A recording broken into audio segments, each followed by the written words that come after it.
A Pues ver, sería muy bueno, porque es que cuando su merced habla de plataformas virtuales, ujú, literalmente de qué está hablando, porque es que uno está usando muchos recursos a nivel ujú. virtual, que si usted habla de plataforma virtual, entonces uno se limita solamente a la participación de Ujú. plataforma y no de los recursos que constantemente venimos usando. Entonces sí, sería muy Me bueno que nos gustaría, especificara. sí me gustaría que digamos, que nos plantearas cuáles han sido sus recursos virtuales entonces, porque plataformas encontramos la plataforma Moodle, y que es, digamos, la plataforma insignia que han utilizado los diferentes centros educativos para poder hacer un trabajo de, de asincronía, ¿sí? Un trabajo asincrónico con nuestros estudiantes que no permite, desde luego, obviar el trabajo sincrónico que tenemos con ellos a través de estas mediaciones virtuales. Por ejemplo, esta es una mediación virtual. Pero en cuanto a plataformas virtuales, en efecto, yo quería que llegáramos en eso y gracias en serio por esa aclaración, llegáramos precisamente a esos lugares didácticos, exclusivamente didácticos, diseñados por nosotros mismos, o mejor dicho, alimentados por nosotros mismos como docentes para trabajar y complementar el proceso de enseñanza y aprendizaje con nuestros estudiantes. Concretamente, la plataforma, insisto, insigne, la más importante, la que se ha desarrollado durante muchos años, por lo menos en Colombia y que yo conozco, es la plataforma Moodle, que se diferencia también de otro tipo de recursos virtuales que hemos venido utilizando. Entonces, la pregunta fundamental es esta. Eh, claro, la profesora nos habló de una plataforma virtual, Meet es una plataforma virtual, Zoom es una plataforma virtual que nos ha permitido mediar virtualmente este proceso bastante engorroso de enseñanza y aprendizaje con nuestros estudiantes desde primaria hasta bachillerato. Ahora bien, la pregunta es, ¿alguien ha tenido experiencias de trabajar con plataformas virtuales tipo Moodle en el que ustedes vienen alimentando con diferentes recursos las actividades y todo lo que implica los procesos de enseñanza y aprendizaje con nuestros estudiantes? Y también, ¿por qué no? ¿Qué otros recursos virtuales han utilizado? ¿Qué otros recursos virtuales? Haciendo la diferencia entre plataformas virtuales y recursos virtuales. Bueno, me permite entonces, ya que Sí, totalmente. mencionamos. Bueno, John Cárdenas del Colegio Nacional José Antonio Galán, Uh-huh. de Chácarla. Bueno, para partir de la base de este ejercicio de hablar de plataforma, pues la primera instancia es revisar quién de pues la capacidad de los estudiantes para que Uh-huh. tengan acceso a cualquier ejercicio, a cualquier vínculo, a cualquier elemento. Pues lo más común, pues para poder trabajar con ellos, pues son los grupos de WhatsApp. Ese sería el caso de nosotros, nuestra plataforma base Sí. en el ejercicio del trabajo con ellos. ¿Por qué? Porque es la manera más cercana, pues, para podernos comunicar, compartir información y o los recursos que vayamos a estar trabajando. Para ello, entonces, si se trata de videos, sabemos que no les podemos pasar los links de YouTube porque se comen los datos inmediatamente. Nosotros, Uh-huh. con algunas páginas web o unas aplicaciones que tenemos, descargamos los videos para que sean de peso mucho más liviano para que ellos puedan tener acceso a ese video y eso ha funcionado. Ahora, necesitamos escucharlos a ellos para saber cuáles son las percepciones que tienen frente a los ejercicios que estamos trabajando. Entonces están los audios que ellos pueden enviarnos a nosotros para irlos complementando. En el caso mío, a veces digo, bueno, vamos a hacer grupos 2, grupos de 3, entonces ellos se hacen los grupos internos de WhatsApp, pues para luego sí sacar el resultado del trabajo. También está pues el ejercicio de no sentirnos tan alejados, porque es lo que conversamos, que Uh-huh. esto es un ejercicio tan apersonal y tan alejado de nosotros que necesitamos por lo menos estar un poquitico cercanos. Entonces, ¿quién puede usar Meet o quién puede usar Zoom? La mayoría Meet, entonces usamos Meet. Uh-huh. En el caso mío, pues un elemento especial es que los chicos que no pueden hacer videollamadas, pues mi teléfono celular, yo puedo llamar hasta 5 personas para poderlos vincular en la clase. Entonces tenemos videollamada y tenemos 5 estudiantes más que están en la llamada que nos están escuchando los otros muchachos, participan ahí en la llamada y pues para que no se pierdan de lo que estamos trabajando, pues se manda el PDF de la diapositiva al grupo de WhatsApp y uno poco a poco le va diciendo, bueno, vamos a la diapositiva uno, vamos a la diapositiva 2 para que usted poco a poco lo vaya movilizando. Para ejercicios de evaluación, entonces, están, pues, yo uso mucho EducaPlay, Ujú. que es una, pues, no sé cómo llamarlo, recurso, plataforma, qué sé yo, que no necesita que los estudiantes estén registrados, ellos solamente hacen la actividad y ellos Ujú. mandan el pantallazo, mire, profe, saqué tanto, saqué tanto, saqué tanto, para irlos, ir pues retroalimentando el ejercicio que se viene haciendo.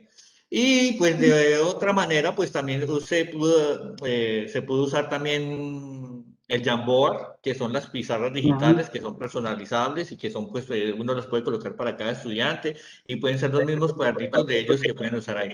Ahí poco a poco, eso es lo que yo digo, la plataforma, porque sabemos de las dificultades que tenemos de los estudiantes para poder Ujú. acceder, manejar, y pues nuestra plataforma base son los grupos de WhatsApp.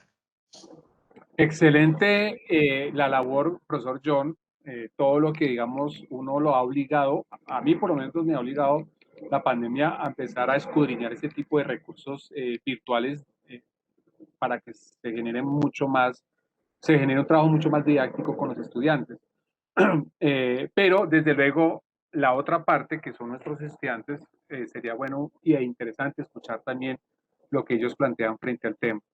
Yo lo he hecho con mis estudiantes y la mayoría dice que pues, es muy chévere trabajar desde la casa, eh, evitar las movilizaciones, pero llega un límite en que, insisto, lo que yo les decía, nosotros pues realmente no tenemos la formación pedagógica ni didáctica de enseñar virtualmente. Que el hecho que utilicemos herramientas y plataformas virtuales no significa que nosotros estemos dando clases virtuales. Insisto que las plataformas virtuales son un complemento del proceso de enseñanza y aprendizaje dentro de la presencialidad. Y esto, pues la pandemia nos ha obligado a utilizar esto. Pero entonces, mi pregunta también podría generarse es, antes de la pandemia, nosotros utilizábamos algún tipo de recurso virtual, algún tipo de plataforma virtual. Dentro de la clase utilizábamos, por ejemplo, EducaPlay. Dentro de esta clase utilizábamos Kahoot, por ejemplo. Eh, no sé, ¿qué experiencia de los que están aquí conectados antes de la pandemia que hayan utilizado las plataformas o recursos virtuales en la práctica docente? No Yo sé. tengo ¿Puedo o que, no puedo? Eh, Bueno, hay dos, tenga participar. la compañera, ¿cómo te llamas? Y el profesor. La profesora y el profesor en ese orden, ¿listo? yo había utilizado Kahoot y Kahoot con los chicos para evaluaciones era chévere. En este momento no es tan chévere, ya me pasó lo contrario, ya no me parece tan bonito utilizar Kahoot en una clase en este momento porque no pues está el tablero ahí para poder Ah, claro. proyectarles cómo van los puntajes y eso, entonces ya pues no tiene emoción. Y, En el caso y, de Kahoot que dice usted, el EducaPlay pues realmente lo utilizaba antes, pero es que con los grados que tengo ahorita no los puedo utilizar porque ya le digo, no tienen internet los pequeños y los grandes como que ya no están para estas actividades. ¿Qué es lo que yo siento? ujú, Lo que pensaba que iba a ser más fácil no ha sido tan fácil, porque ujú. utilizaba algunas herramientas, pensaba que iba a ser fácil trabajar con los grupos así en la virtualidad y la verdad no. No sé si es por el contexto en el que yo estoy, que realmente son muy pocos los chicos que tienen internet y la calidad no es muy buena, entonces tampoco como que corre así, como que fluye y entonces terminamos Ujú. es ahí como hablando mucho y haciendo poco de lo que pensábamos que se podía hacer. Ok, mi profe. Listo, Julián. muchísimas gracias por la experiencia. Sí, profesor John. Bueno, sinceramente, EducaPlay y Kahoot los conocí fue en el marco de la pandemia. Lo que sí nosotros hacíamos eran los grupos de WhatsApp, pues porque yo soy el encargado de sociales, y en los grupos de WhatsApp una caricatura entraba al grupo, pues para que poco a poco fueran aportando para cuando llegáramos a la clase, llegáramos provocados, pues para poder hacer alguna discusión frente al tema. O que si ellos tenían algún aporte, pues lo pudieran hacer en el grupo de WhatsApp. Eso es pues para poder ir adelantando y iba a ir alimentando para la discusión. Y otros elementos que estamos usando son las cápsulas educativas que tiene el Ministerio de Educación Nacional. Ajá, Esas, excelente, pues, sí, señor. esas las usábamos allí en clase. Sí, esas son muy, muy buenas. Y en efecto, hay que escudriñar las propuestas, o bueno, los enlaces, las plataformas que el Ministerio de Educación pues ha venido desarrollando a propósito del tema de la pandemia, pero también de impulsar este tipo de herramientas que llevan precisamente a complementar el trabajo presencial con estas plataformas virtuales. Por eso les decía, lo que ustedes están trabajando en la plataforma Moodle, qué interesante que en un futuro, espero no sea muy lejano, se puedan desarrollar este tipo de plataformas cuando volvamos a la presencialidad. ¿Sí? Que, digamos, en este caso nosotros somos participantes con nuestra plataforma Moodle de este proyecto, de este curso, de este diplomado. ¿Sí? Pero qué bueno sería que pudiéramos o se pudiese desde, no sé, la gobernación, no sé cómo, digamos, buscar los recursos para que se complemente nuestro trabajo diseñando una plataforma virtual para nuestros estudiantes. Y precisamente todo esto apunta de la plataforma virtual precisamente con lo que tiene que ver con el trabajo de los módulos que, pues, desde luego se han venido desarrollando, se han venido socializando y que ustedes, pues, desde luego muchos ya han venido compartiendo. La idea es que hoy, en estos 10 minuticos, ¿sí? Que queda, podamos de una u otra forma socializar rápidamente, pero también queremos escucharlos a ustedes que ya leyeron este módulo en la gran mayoría, cómo está diseñado, ¿no? Entonces encontramos, ya sabemos, ustedes se han dado cuenta inclusive en las charlas que se han dado, en los espacios que se han dado también con los estudiantes, que los módulos, todos los módulos tienen tres fases, una fase preactiva, una fase interactiva y una fase postactiva, ¿no? En la fase preactiva, pues se trabajan mucho actividades de activación cognitiva y preconceptos. La fase interactiva es el desarrollo de esos preconceptos que se quieren afianzar precisamente a través de diferentes actividades de interacción entre los mismos estudiantes y de los estudiantes con el profesor. El rol del profesor en cada uno de los módulos es un profesor que orienta, que lidera este proceso con los estudiantes en el desarrollo de los módulos. Y una fase posactiva es una fase práctica. ¿Sí?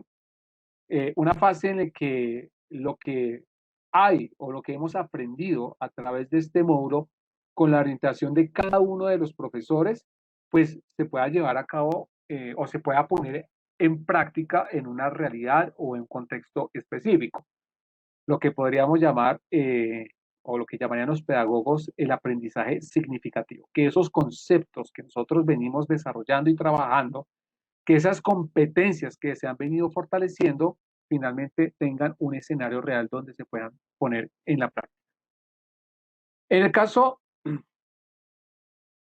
en el caso de, okay, en el caso del módulo de matemáticas, ¿sí? Como pueden observar ahí, existen los dos, ustedes ya lo tienen, la mayoría lo tienen, si no estoy mal, y la mayoría seguramente también lo han leído, pues encontramos la fase preactiva, interactiva y posactiva, tanto décimo y undécimo. ¿Sí? En los dos módulos, digamos, desarrollan temáticas muy interesantes, que uno pensaría que la matemática no tiene nada y absolutamente nada que ver con lo que se plantea ahí. Por ejemplo, si nos damos cuenta en la fase preactiva en décimo, ¿sí? Me llama la atención cuando presentan un subtítulo que dice a matematizar nuestra historia y nuestra cultura. ¿Sí? Cómo a través de los productos culturales o los productos de las comunidades que pertenecen a la cultura, se pueden encontrar una cantidad de elementos puramente matemáticos. ¿Sí? Cómo finalmente damos a entender que la naturaleza, la historia y la cultura también se pueden matematizar. De cómo podemos interpretar la naturaleza, la cultura y la historia a través de la matemática. ¿Sí? Y en un décimo se plantea situaciones concretas y reales a partir de lo que llama la salud mental. ¿Sí? Entonces uno pensaría, venga, pero la salud mental apuntaría más al tema puramente de la biología, de la salud, pero pues, ¿qué tiene que ver con la matemática? Entonces, ¿cómo podemos también tomar un elemento de la vida cotidiana y más, por ejemplo, si hablamos de la pandemia, cuando hemos tenido situaciones o problemas de salud mental en la sociedad en general, cómo se analizan unos procesos de recolección, organización de datos que nos arrojan temas relacionados con la salud mental, ¿no? Entonces, en décimo, en la fase interactiva, nos dan una propuesta para el diseño de un sistema para manejo de aguas grises y aguas lluvias con fines de reutilización en viviendas familiares. ¿Qué pasa aquí en el caso de décimo? Pues bueno, volvemos al mismo tema. Interesante cómo se puede manejar un tema medioambiental, ¿sí? A partir de los conceptos matemáticos, geométricos, de medición y datos estadísticos. ¿Sí? Volvemos a ver la importancia de la matemática. Y ahí nos estamos dando cuenta que finalmente las competencias son transversales. Uno no solamente enseña matemáticas para que sea competente matemáticamente, sino cómo a través de las competencias matemáticas se puede transformar, interpretar, actuar en el mundo. En un décimo, el mismo problema de la salud mental, se trabaja temas de estadística, lo que es la encuesta, cómo se diseña, cuáles son el tipo de encuestas con preguntas cerradas, preguntas dicotómicas, preguntas politómicas, qué es el grupo etario y demás. Y en los dos casos, tanto en décimo como en undécimo, pues encontramos precisamente, como yo les decía, a partir de situaciones o casos reales, cómo podemos utilizar todos esos conceptos matemáticos y analizarlos, ¿sí? Analizarlos. En el caso de décimo, pues análisis sobre casos reales y en undécimo casos reales y el uso de la estadística como tal.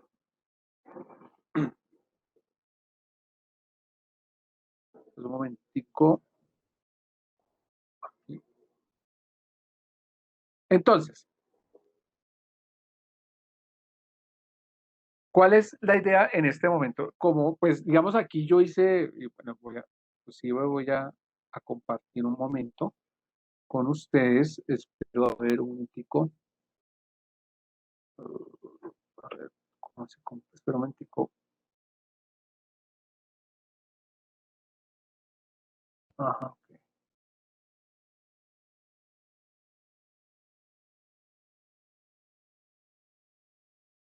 ¿Están viendo en este momento el módulo de grado 11?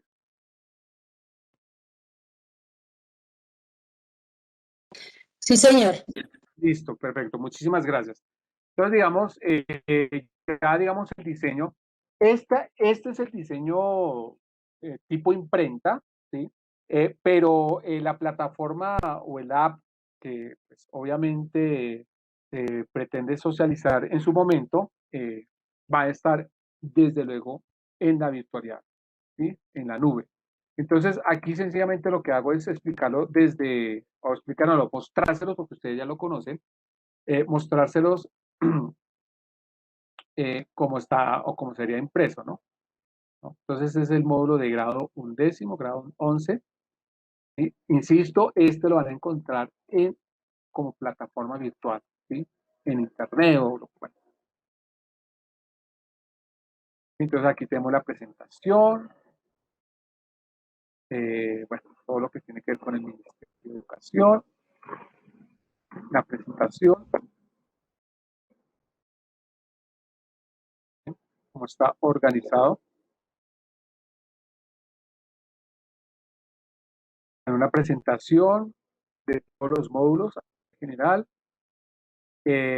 para que ustedes también revisen, bueno, está una tabla de contenido. Si se dan cuenta, la tabla de contenido, pues hay una presentación general del módulo, los estándares básicos que se privilegian, también apuntando a que el módulo pues, se articule con los objetivos de desarrollo sostenible, el rol del docente, importantísimo que cuando nos sentemos a revisar de nuevo este módulo, pues podamos saber cuál es el rol que vamos a desempeñar para el desarrollo y ejecución de este trabajo, el rol del estudiante, las 3 fases y al final la bibliografía. Entonces, si se dan cuenta, pues el diseño de VLAN que ya ustedes les explicaron, ¿no?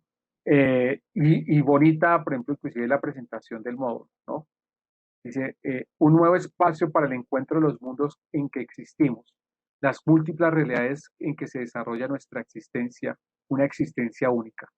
La vida de los seres humanos es una, sin embargo, cada espacio en el cual las personas se desempeñan, socializan, conviven, implica habilidades y competencias integradoras, interdisciplinares, multidisciplinares. Las matemáticas no son una excepción. Todos los seres humanos las utilizamos, cada uno en diferentes contextos, con diferentes niveles de complejidad y comprensión, pero igual el mundo está matematizado. Eso es bellísimo. Las familias, las empresas, las escuelas, las tiendas, el campo, el mercado. Todos usamos los números, las medidas, los datos, y con ellos construimos nuestra realidad. Analizamos nuestras posibilidades, opciones, proyectamos nuestros presupuestos, gastos, ingresos, nuestro presente y nuestro futuro. Al final, en este módulo, maestros y estudiantes se embarcarán en un viaje, cuyo medio de transporte serán las matemáticas, y un territorio a través del cual posiblemente puedan intervenir y aportar al cuidado de la esencia del ser humano, la mente, tan descuidada como desconocida. Siempre se consulta al médico por malestares físicos, pero se prefiere esconder o ignorar los malestares emocionales, sin comprender que para un futuro feliz y promisorio es necesaria una mente y un cuerpo saludables. El ser humano se ha concentrado en la búsqueda de la belleza física, el culto al cuerpo, abandonando el cultivo de la mente, que solo se logra a través de los buenos hábitos y las bien llamadas higiene mental, gimnasia mental. Somos más que un cuerpo y perduran más las ideas que las imágenes. Entonces, esa presentación, pues obviamente es tan motivadora que desde luego lleva a que uno pues, revise el módulo y desarrolle el módulo como debe ser, ¿no? Bueno, acá están los estándares propios del Ministerio de Educación, los objetivos de desarrollo sostenible, por ejemplo, el 11 apunta al 3, al 4, al 10 y al 16, salud y bienestar, educación de calidad, reducción de las desigualdades, paz, justicia e instituciones sólidas. Y con eso, pues, se ratifica aún más la idea de cómo las matemáticas es transversal a nuestra vida, a nuestra cotidianidad, a nuestro presente histórico. Y bueno, y aquí el rol del docente, ¿sí? Que se sugiere que se lea para poder orientar a nuestros estudiantes. El rol del estudiante debe ser principalmente proactivo. E inicia toda la fase creativa o la exploración de saberes previos, la activación cognitiva. Hay unos ejercicios interesantísimos ahí. ¿Sí? Bueno, los datos, los juegos. ¿Sí? Bueno, este es un juego interesantísimo de tarjetas. Simplemente estoy mostrándoles para que lo conozcan y digamos ya detenidamente, pues son 42 páginas, pues puedan ustedes detenidamente revisarlos uno a uno.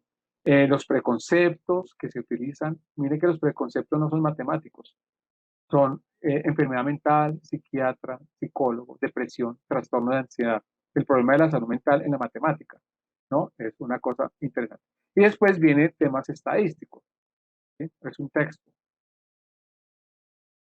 es bastante largo, lo estoy pasando como más o menos rapidito. los conceptos implicados que tiene que ver con el tema de salud mental, ¿sí? Todo el tema de todo el tema estadístico, ¿no? Todos los temas estadísticos. Realizar un análisis de cada contexto desde